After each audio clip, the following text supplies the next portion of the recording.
So Well, we're up to 22 minutes, so I don't think that. yeah, yeah, but you know what?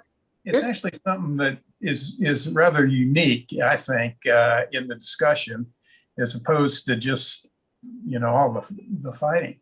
Yeah, no, I think particularly this. Well, I can't believe that some of those people like Liz Cheney won't be sitting down on this, and she's going to somehow strike back.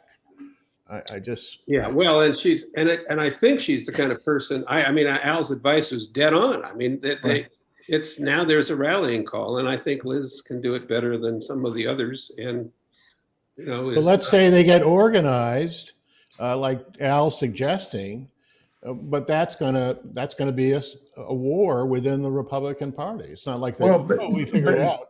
yeah, but you go back and look at the press we got in 1985, 86, really all the way through.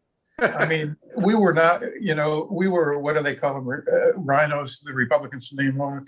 We weren't real Democrats. We got hammered all the time. You got to take that because you don't get any attention for attacking your opponents.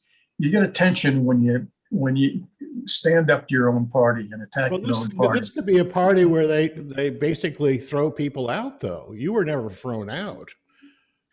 Well, we weren't thrown out, but the DNC made a major effort to try to stop us. I mean, from even starting.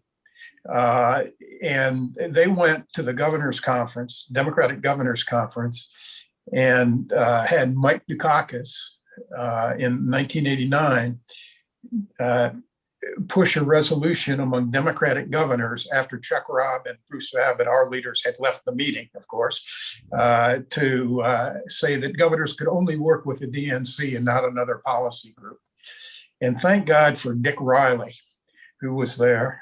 And Dick Riley amended it to allow him to work with us too.